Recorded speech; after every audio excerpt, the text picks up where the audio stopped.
ಗ್ಯಾರಂಟಿಗಳು ಹೊರೆಯಾಗ್ತಾ ಇದೆಯಾ? ಗ್ಯಾರಂಟಿಗಳನ್ನು 100% ಯಾವ ಸ್ವರೂಪದಲ್ಲಿ ಭರವಸೆ ನೀಡಿದ್ರು ಅದೇ ಸ್ವರೂಪದಲ್ಲಿ ಕಾರ್ಯರೂಪಕ್ಕೆ ತರಲಿಕ್ಕೆ ಸಾಧ್ಯವಾಗ್ತಾ ಇಲ್ಲ ಅನ್ನೋ ಚರ್ಚೆ ಇದರ ಜೊತೆಯಲ್ಲಿ. ಹಾಗೆ ಹೀಗೆ ಉಚಿತ ಯೋಜನೆಗಳು, ಇದನ್ನು ಉಚಿತ ಅಂತ ಕರೀಲಿಕ್ಕೂ ಕೂಡ ಕಾಂಗ್ರೆಸ್ನವರು ಇಷ್ಟಪಡೋದಿಲ್ಲ. ಉಚಿತ ಯೋಜನೆಗಳನ್ನು ಕೊಡೋ ಮೂಲಕ ಜನರನ್ನ ಸೋಮಾರಿಗಳನ್ನಾಗಿ ಮಾಡಲಾಗ್ತಿದೆ ಅನ್ನೋ ಚರ್ಚೆ ಕೂಡ ನಡೀತಾ ಇದೆ. ಇದೀಗ ಮತ್ತೊಮ್ಮೆ ರಾಜ್ಯದಲ್ಲಿ ಈ ಗ್ಯಾರಂಟಿಯಿಂದ ಸೋಮಾರಿತನ, ಗ್ಯಾರಂಟಿಯಿಂದ ಖಜಾನೆಗೆ ಹೊರೆ, ಗ್ಯಾರಂಟಿಯಿಂದ ಅಭಿವೃದ್ಧಿ ಕಾರ್ಯಗಳು ಕುಂಠಿತ ಅನ್ನೋ ಚರ್ಚೆ ಮುನ್ನೆಲೆಗೆ ಬಂದಿದೆ. ರಂಭಾಪುರಿ ಶ್ರೀಗಳು ಕೊಟ್ಟಂತಹ ಹೇಳಿಕೆ ಸಹಜವಾಗಿ ಪರ ವಿರೋಧದ ಚರ್ಚೆಗೆ ಕಾರಣವಾಗ್ತಾ ಇದೆ. ಕಾಂಗ್ರೆಸ್ನವರದು ಮತ್ತದೇ ವಾದ, ಗ್ಯಾರಂಟಿಗೂ ಅಭಿವೃದ್ಧಿಗೂ ಸಂಬಂಧ ಇಲ್ಲ, ಗ್ಯಾರಂಟಿ ಲೆಕ್ಕವೇ ಬೇರೆ, ಅಭಿವೃದ್ಧಿಗೆ ನಾವು ಹಣ ಹಾಕಬೇಕಾಗಿರೋ ಯೋಜನೆಗಳೇ ಬೇರೆ, ಗ್ಯಾರಂಟಿಯಿಂದ ಸ್ವಾಭಿಮಾನಿಗಳಾಗ್ತಿದ್ದಾರೆ ಜನ, ಸೋಮಾರಿಗಳಲ್ಲ ಅನ್ನೋದು. ಆದರೆ ವಿರೋಧ ಪಕ್ಷಗಳು ಸ್ವಾಮೀಜಿಗಳ ಮಾತಿಗೆ ಧ್ವನಿಗೂಡಿಸಿದ್ದಾರೆ. ಇಲ್ಲಿ ಪ್ರಾಬ್ಲಮ್ ಇರೋದು ಗ್ಯಾರಂಟಿ ಯೋಜನೆಯದ್ದು ಅಲ್ಲ, ಜನರದ್ದು ಅಲ್ಲ, ಬದಲಾಗಿ ಕಾಂಗ್ರೆಸ್ ಸರ್ಕಾರದ್ದು ಅನ್ನೋ ಆರೋಪ. ಬ್ರೇಕಿಂಗ್ ಅಪ್ಡೇಟ್ ಮೂಲಕ ಚರ್ಚೆಯನ್ನು ಪ್ರಾರಂಭ ಮಾಡೋಣ. ರಾಜ್ಯ ರಾಜಕೀಯದಲ್ಲಿ ಇದೀಗ ಮತ್ತೊಮ್ಮೆ ಗ್ಯಾರಂಟಿ ಗದ್ದಲ ಪ್ರಾರಂಭವಾಗಿದೆ. ಸೋಮಾರಿ ವರ್ಸಸ್ ಸ್ವಾಭಿಮಾನ ಸಮರ ಸ್ಫೋಟವಾಗಿದೆ.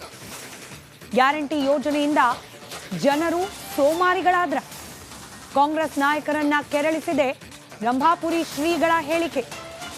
ಸರ್ಕಾರದ ಪಂಚ ಗ್ಯಾರಂಟಿ ಯೋಜನೆಯಿಂದ ಖಜಾನೆ ಖಾಲಿ ಆಯ್ತಾ, ಅಭಿವೃದ್ಧಿ ಕುಂಠಿತಕ್ಕೂ ಗ್ಯಾರಂಟಿನೇ ಕಾರಣ ಆಯ್ತಾ ಅನ್ನೋ ಚರ್ಚೆ ಮತ್ತೆ ಮುನ್ನೆಲೆಗೆ ಬಂದಿದೆ.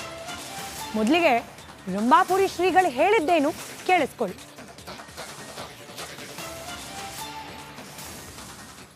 ಕರ್ನಾಟಕ ರಾಜ್ಯದಲ್ಲಿ ಸರ್ಕಾರ ಗ್ಯಾರಂಟಿ ಯೋಜನೆಗಳನ್ನು ಜಾರಿ ಮಾಡುತ್ತೆ. ಆದರೆ ಗ್ಯಾರಂಟಿ ಯೋಜನೆಗಳು ಭಾಳಷ್ಟು ಜನರಿಗೆ ಸಮರ್ಪಕವಾಗಿ ತಲುಪ್ತಾ ಇಲ್ಲ ಅನ್ನುವಂಥ ಒಂದು ಅಪವಾದ ಇದೆ. ಆದರೆ ಅದು ಪಕ್ಷದ ವಿಚಾರ.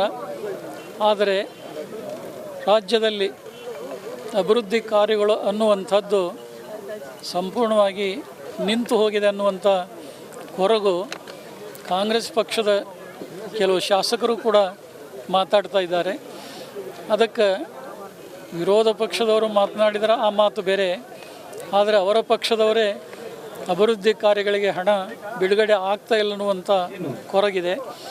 ಪಂಚ ಗ್ಯಾರಂಟಿ ನಿಲ್ಲಿಸಿ ಅಂತ ನಾವು ಹೇಳೋದಿಲ್ಲ, ಆದರೆ ಆ ಗ್ಯಾರಂಟಿಗಳ ಜೊತೆಗೆ ರಾಜ್ಯದ ಅಭಿವೃದ್ಧಿ ಕಾರ್ಯಗಳೇನದಾವು, ಅವಶ್ಯವಾಗಿ ಮಾಡಬೇಕಾದಂಥ ಕಾರ್ಯ ಏನದಾವು, ಅವುಗಳನ್ನು ಸರ್ಕಾರ ಮಾಡಿಕೊಂಡು ಬರಬೇಕು ಅನ್ನೋದನ್ನು ನಾವು ಭಾಳ ಆಗ್ರಹಪೂರ್ವಕವಾಗಿ ಈ ಸಂದರ್ಭದಲ್ಲಿ ಹೇಳಲಿಕ್ಕೆ ಬಯಸ್ತಾ ಇದ್ದೇವೆ.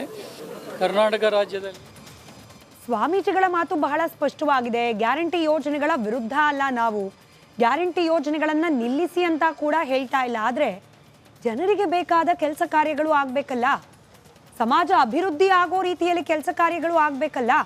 ಈ ಗ್ಯಾರಂಟಿಯಿಂದ ಅಭಿವೃದ್ಧಿ ಕಾರ್ಯಗಳು ವಿಳಂಬವಾಗ್ತಾ ಇದೆ ಅಥವಾ ಆಗ್ತಲೇ ಇಲ್ಲ ಅನ್ನೋದಾದರೆ ಸರ್ಕಾರ ಇದ್ರ ಬಗ್ಗೆ ಮರುಚಿಂತನೆ ಮಾಡಬೇಕು ಅನ್ನೋ ಉದ್ದೇಶ ಸ್ವಾಮೀಜಿಗಳು. ಇನ್ನು ಸ್ವಾಮೀಜಿಗಳಿಗೆ ಯಾಕಪ್ಪ ರಾಜಕಾರಣದ ವಿಚಾರ ಅಂತ ಮಾತನಾಡುವವರು ಇದ್ದಾರೆ.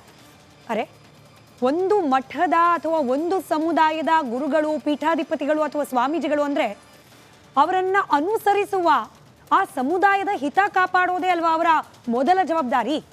ಜನರಿಗೆ ಅಭಿವೃದ್ಧಿ ಆಗ್ತಿಲ್ಲ, ಅಭಿವೃದ್ಧಿ ಆಗದೆ ಜನ ಒದ್ದಾಡ್ತಿದ್ದಾರೆ ಅಂದರೆ ಆ ಒದ್ದಾಟಕ್ಕೆ ಪರಿಹಾರವನ್ನು ಕಂಡುಕೊಳ್ಳೋದು ಕೂಡ ಗುರುಗಳಾದವರ ಕರ್ತವ್ಯವಾಗತ್ತೆ. ರಾಜಕಾರಣ ಬೇರೆ, ಜನರು ಬೇರೆ, ಜನರು ಯಾರನ್ನು ಅನುಕರಣೆ ಮಾಡ್ತಾರೆ ಆ ಸ್ವಾಮೀಜಿ ಶ್ರೀಗಳು ಬೇರೆ. ಇದು ಹೇಗೆ ತರ್ಕ? ರಂಭಾಪುರಿ ಶ್ರೀಗಳು ಹೇಳಿದ್ದೇನೂ ಆಯಿತು, ಕಾಂಗ್ರೆಸ್ನವರು ಕೆರಳಿ ಕೆಂಡವಾದರು. ರಂಭಾಪುರಿ ಶ್ರೀಗಳು ಪ್ರತಿನಿಧಿಸುವ ಸಮುದಾಯದ ಸಚಿವರುಗಳೇ ರಂಭಾಪುರಿ ಶ್ರೀಗಳ ಹೇಳಿಕೆಯ ವಿರುದ್ಧವಾಗಿ ಹೇಳಿಕೆಗಳನ್ನು ನೀಡಿದ್ರು. ಕಾಂಗ್ರೆಸ್ನ ಮೂವರು ನಾಯಕರ ಹೇಳಿಕೆ ಜೊತೆಗೆ ಜೆಡಿಎಸ್ನ ಸುರೇಶ್ ಬಾಬು ಅವರ ಹೇಳಿಕೆ, ರಂಭಾಪುರಿ ಶ್ರೀಗಳ ಹೇಳಿಕೆಯ ಕುರಿತಾಗಿ ನಿಮ್ಮ ಮುಂದೆ. ನಾನು ಅದನ್ನು ಒಪ್ಪೋದಿಲ್ಲ.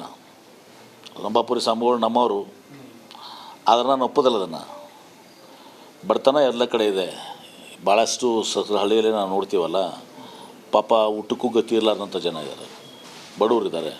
ಅವ್ರಿಗೆ ಈ ರೇಷನ್ ಕಾರ್ಡು ಇದೆಲ್ಲನೂ ಕೂಡೋದ್ರಿಂದ ಬೆನಿಫಿಟ್ಸ್ ಆಗ್ತದೆ. ಅದು ರಂಭಾಪುರಿ ಸ್ವಾಮೀಜಿಯವ್ರಿಗೆ ಗೊತ್ತಾಗಂಗಿಲ್ಲ, ಎಂ ಪಿ ಪಾಲ್ಗೂ ಗೊತ್ತಾಗಂಗಿಲ್ಲ. ಆ ಬಡತನ ಯಾರು ಎದುರಿಸ್ತಾರಲ್ಲ ಅವ್ರಿಗೆ ಗೊತ್ತಾಗ್ತದೆ. ನಾವು ಗ್ರೌಂಡ್ ಫೀಲ್ಡ್ನಲ್ಲಿ ಇರ್ತೀವಲ್ಲ, ನಮ್ಗೆ ಗೊತ್ತಿರ್ತದೆ. ಪೂಜ್ಯ ಗುರು ಬಗ್ಗೆ ನನಗೆ ಭಾಳ ಗೌರವ ಅದೇ. ಅವ್ರು ಏನು ಹೇಳಿದ್ರು ಆಶೀರ್ವಾದ ಅಂತ ನಾವು ತಿಳ್ಕೊಳ್ತೇವೆ. ಆದರೆ ಗ್ಯಾರಂಟಿಯಿಂದ ಜನ ಸುಮಾರಿ ಆಗ್ತಾರೆ ಅಂತ ಹೇಳಿದರೆ ಇವತ್ತಿಂಗ ಹಲವಾರು ಮನೆಗಳು ಕೊಡ್ತಾ ಬಂದ್ವಿ, ರೇಷನ್ ಕೊಡ್ತಾ ಬಂದಿದ್ದೇವೆ. ಬಡತನ ದೂರ ಆಗಬೇಕು, ಈ ದೃಷ್ಟಿಯಿಂದ ಸರ್ಕಾರ ಹಾಕೊಂಡ ಕಾರ್ಯಕ್ರಮ. ಈ ಕಾರ್ಯಕ್ರಮ ಕೇವಲ ಕಾಂಗ್ರೆಸ್ ಸರ್ಕಾರ ಅಷ್ಟೇ ಹಾಕಿಲ್ಲ, ಯಾವ ಸರ್ಕಾರ ಕರ್ನಾಟಕದಲ್ಲಿ ಭಾರತ ದೇಶದಲ್ಲಿ ಬಂದ ಅವೆಲ್ಲ ಹಾಕ್ಕೊಟ್ಟಿದ್ದಾರೆ. ಹಾಗಾಗಿ ಪೂಜ್ಯ ಗುರುಗಳು ಏನು ಹೇಳಿದ್ದಾರೆ ಅದ್ರ ಬಗ್ಗೆ ನಾನು ಹೆಚ್ಚು ಕಮೆಂಟ್ ಮಾಡಲಿಕ್ಕೆ ಹೋಗೋದಿಲ್ಲ. ನೋಡಿ ಇವರೇ, ಅಲ್ಲಿ ಶ್ರೀಗಳ ಸುತ್ತಮುತ್ತ ಏನಿದೆ ನನಗೆ ಗೊತ್ತಿಲ್ಲ. ಆದರೆ ಒಂದು ಆರ್ಥಿಕ ಪರಿಸ್ಥಿತಿಯನ್ನು ಸುಧಾರಣೆ ಮಾಡೋದ್ರಲ್ಲಿ, ಒಂದು ಸ್ವಾಭಿಮಾನದ ಬದುಕು ಕೊಡೋದ್ರಲ್ಲಿ, ಬಡವರಿಗೆ ಮುಖ್ಯವಾಹಿನಿ, ಸಮಾಜದ ಮುಖ್ಯವಾಹಿನಿ ತರಲಿಕ್ಕೆ ಗ್ಯಾರಂಟಿ ಭಾಳ ಮುಖ್ಯವಾಗಿದೆ ಅಂತ ನನಗೆ ಗೊತ್ತಿದೆ. ನಮ್ಮ ಕ್ಷೇತ್ರಗಳಲ್ಲಿರ್ಬೋದು, ನಮ್ಮ ಭಾಗದಲ್ಲಿರ್ಬೋದು, ಹೆಣ್ಮಕ್ಳು ಅವರ ಕುಟುಂಬ ನಿರ್ವಹಣೆಗೆ, ಮನೆ ನಡೆಸಲಿಕ್ಕೆ ಇವತ್ತು ಕೈ ಚಾಚ್ತಾ ಇಲ್ಲ, ಯಾರ ಹತ್ರ ಸಾಲ ತಗೋತಾ ಇಲ್ಲ. ಎಲ್ಲ ನಾವು ಹೋಗಬೇಕು ಬರಬೇಕು ಅಂದರೆ ಹೋಗಿ ಅವ್ರ ಮನೆಯವ್ರ ಹತ್ರ ಬಿಕ್ಕಿ ಬೇಡಿ ಕೇಳೋ ಅವಶ್ಯಕತೆ ಇಲ್ಲ. ದವಾಖಾನೆಗೆ ಹೋಗ್ಬೇಕಂದ್ರೂ ಹೋಗ್ತಾರೆ, ದೇವಸ್ಥಾನಕ್ಕೆ ಹೋಗ್ಬೇಕಂದ್ರೂ ಹೋಗ್ತಾರೆ, ಕೆಲಸಕ್ಕೆ ಹೋಗ್ತಾ ಇದ್ದಾರೆ, ಕಾಲೇಜ್ಗಳಿಗೆ ಹೋಗ್ತಾ ಇದ್ದಾರೆ. ಸೊ ಹೀಗಾಗಿ ನಮ್ಮ ಕಡೆ ಗ್ಯಾರಂಟಿಯಿಂದ ಒಂದು ಸ್ವಾಭಿಮಾನದ ಬದುಕು ಸಿಗ್ತಾ ಇದೆ ಅಂತ ನನಗೆ ಕಾಣಿಸ್ತಾ ಇದೆ. ಇಲ್ಲ, ನಮ್ಮ ಜನ ದುಡಿಮೆಗೆ ಹೆಚ್ಚಿನ ಒತ್ತು ಕೊಡ್ತಾರೆ. ನಾವು ನೋಡಿದ್ದೇವೆ, ಈಗೆಲ್ಲ ಕರೋನಾ ಸಂದರ್ಭದಿಂದನೂ ಕೂಡ ನಾವು ನೋಡಿದ್ದೇವೆ. ಇವುಗಳಲ್ಲಿ ಯಾರು ಕೂಡ ಆ ಥರ ಸೋಂಬೇರಿ ಇರ್ತಕ್ಕಂಥ ಜನ ಇಲ್ಲ. ಬಟ್ ಜನನ ಸೋಂಬೇರಿ ಮಾಡ್ತಾ ಇರ್ತಕ್ಕಂಥದ್ದು ಸರ್ಕಾರಗಳು. ಹೇಗೆ ಸೋಂಬೇರಿ ಮಾಡ್ತಾ ಇದೆ? ಸರ್ಕಾರಗಳು ಉಚಿತವಾಗಿ ಯೋಜನೆಗಳು ಕೊಡೋದ್ರ ಮುಖಾಂತರ ಅವ್ರನ್ನ ಎಲ್ಲೋ ಒಂದು ಕಡೆ ನಾವು ದಿಕ್ ತಪ್ಪಿಸೋಂಥ ಕೆಲಸ ಮಾಡ್ತಾ ಇದ್ದೀವಿ. ಅವರು ಹೆಚ್ಚಿನ ರೀತಿಯಲ್ಲಿ ದುಡಿಬೇಕು, ವಯಸ್ಸಿದ್ದಾಗ ದುಡಿಬೇಕು, ದುಡಿದು ಆಮೇಲೆ ಅವರ ಕಾಲ ಮೇಲೆ ಅವ್ರು ನಿಂತ್ಕೋಬೇಕು, ಅವ್ರ ಮಕ್ಕಳು ಮರಿಗೆಲ್ಲರಿಗೂ ಕೂಡ ಒಳ್ಳೆ ವಿದ್ಯಾಭ್ಯಾಸ ಕೊಡಿಸ್ಬೇಕು. ಈ ಥರ ಆಲೋಚನೆಗಳು ಸರ್ಕಾರದಿರಬೇಕು ವಿನ ಈ ಥರ ವೋಟ್ ಹಾಕ್ಸ್ಕೊಳ್ಳೋಕ್ಕೋಸ್ಕರ ಈ ಥರ ಸಣ್ಣ ಪುಟ್ಟದ ರೀತಿಯಲ್ಲಿ ಆಲೋಚನೆಗಳು ಮಾಡಿ ರಾಜ್ಯನ ಒಂಥರ ಇದಕ್ಕೆ ತೊಗೊಂಡೋಗುವಂಥದ್ದು ಅವಶ್ಯಕತೆ ಇರಲಿಲ್ಲೇನೋ ಅಂತ ನನ್ನ ಚರ್ಚೆ ಪ್ರಾರಂಭ ಮಾಡ್ತಾರೆ. ಚರ್ಚೆಯಲ್ಲಿ ಸದ್ಯಕ್ಕೆ ಬಿಜೆಪಿ ವಕ್ತಾರೆ ಸುರಭಿ ಹೊದಗೆರೆ ಅವರಿದ್ದಾರೆ.